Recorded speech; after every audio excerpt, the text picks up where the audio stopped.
Salam semuanya, kembali lagi bersama saya Yogi Suwergi dan kali ini saya akan mengajak kita semua teman-teman saudaraku yang terkasih di dalam Tuhan kita Yesus Kristus dimanapun kalian berada dan kali ini saya akan membahas satu Alkitab yang dimana ada di Perjanjian Baru yaitu di Kitab Kolose dan menurut saya ini sangat unik dan sangat menarik untuk kita bahas bersama-sama. Ya, ini dia.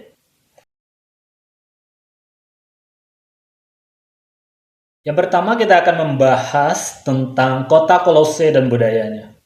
Kolose adalah sebuah kota kecil di provinsi Virgia Asia Kecil yang merupakan jalur perdagangan dan kepercayaan politistik sangat dominan di sana. Komunitas Yahudi di Kolose cukup signifikan. Secara budaya, Kolose juga dipengaruhi oleh Helenisme Yunani, hukum Romawi, dan juga tradisi Yahudi. Penulis surat Kolose. Secara tradisional, Rasul Paulus diakui sebagai penulis surat Kolose. Paulus menyebut dirinya sebagai penulis, yaitu ada di Kolose 1 ayat 1. Gaya dan teologi Paulus memiliki banyak kesamaan dengan surat di Efesus. Penerima surat Kolose adalah jemaat di Kolose sendiri. Yang penerima surat yang disebut secara khusus itu ada Efras, ada Filemon, ada Apipia dan juga Akripus dan Onesimus dan juga ada jemaat di Laodikia.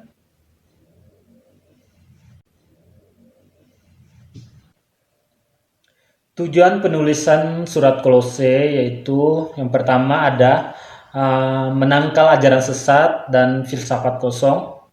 Yang kedua itu menegaskan supremasi dan keilahian Kristus. Yang ketiga itu mengajarkan kehidupan baru dalam Kristus. Yang keempat menguatkan dan membimbing jemaat dalam iman dan pelayanan di Kolose. Garis besar surat Kolose yaitu ada di Kolose 1 ayat 1 sampai 14. Salam dan dosa syukur atas iman jemaat.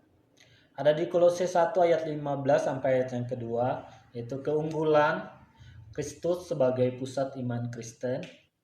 Ada di Kolose 1 ayat 24 sampai Kolose 2 ayat 5 yaitu pelayanan Paulus dan peringatan terhadap ajaran-ajaran sesat.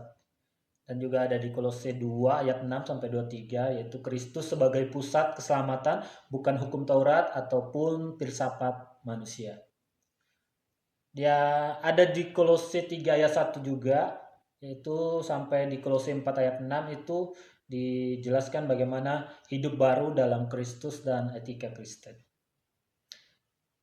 Ada di Kolose 4 ayat 7 dan sampai ayat 18 di situ juga ada salam penutup dan pesan kepada jemaat dan kita akan baca dan kita akan pelajari.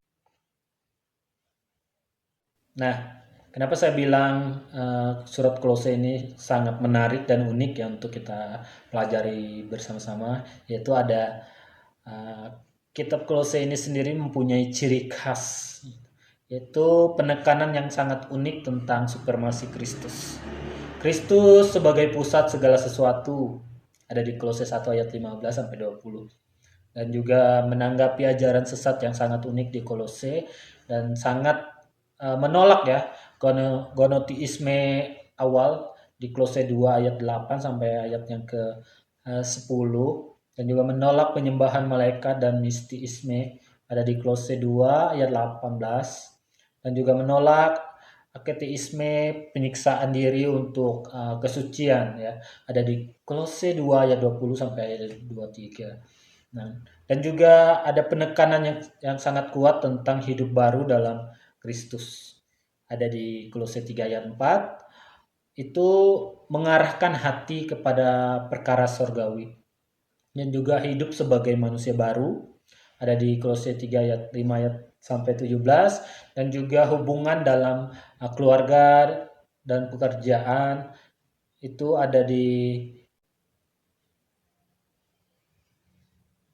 aplikasi surat Kolose bagi jemaat masa kini dan bagi kehidupan kita sekarang ini masih berlaku dan sangat-sangat penting untuk kita sama-sama pelajari, yaitu bagaimana surat Kolose ini mengajak kita untuk menjaga kemurnian iman di tengah-tengah ajaran sesat, dan juga Kristus mengajak kita untuk Kristus itu sebagai pusat kehidupan bagi orang percaya, dan hidup sebagai manusia baru dalam Kristus, dan kita harus hidup sebagai manusia baru di dalam Kristus, yaitu ada Kristus di dalam diri kita, ada Kristus di dalam kehidupan kita, dan juga kehidupan keluarga yang berpusat pada Kristus. Bagaimana kita hidup di dunia saat ini juga penting dan perlu untuk kita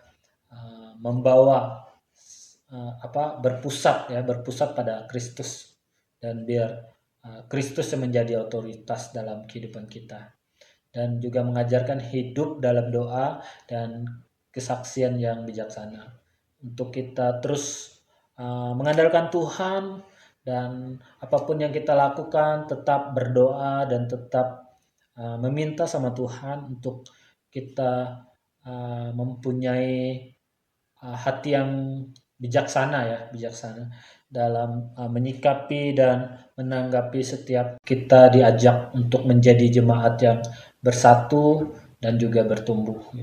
Dan ya, di zaman sekarang bukan hanya bersatu ya, tetapi kita juga harus bertumbuh di dalam Tuhan dan sama-sama untuk saling menguatkan, saling mengetahui latar belakang kitab Kolose seperti apa. Dan di sini juga saya menyimpulkan, yaitu kesimpulan dari kitab Kolose sendiri, yaitu Kristus adalah pusat dari segala sesuatu. Itu penting, sangat penting dalam kehidupan kita, yaitu kita harus berpusat pada Kristus karena Dia yang sumber dari segalanya. Dan juga keselamatan tidak tergantung pada hukum Taurat, filsafat dunia, atau praktik agama.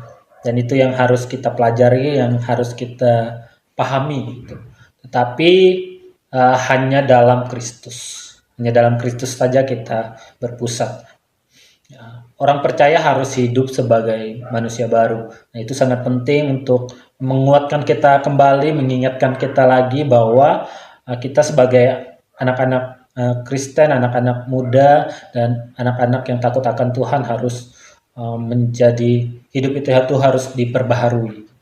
Dan juga jemaat harus bersatu dalam kasih dan bertumbuh dalam pengenalan akan Kristus. Bukan hanya bersatu, tapi kita juga bertumbuh bersama. Kita berpegang tangan, bergandeng tangan bersama untuk saling menguatkan satu dengan yang lain dan saling mendoakan. Itu yang sangat penting dalam kehidupan kita. Sekian dan terima kasih.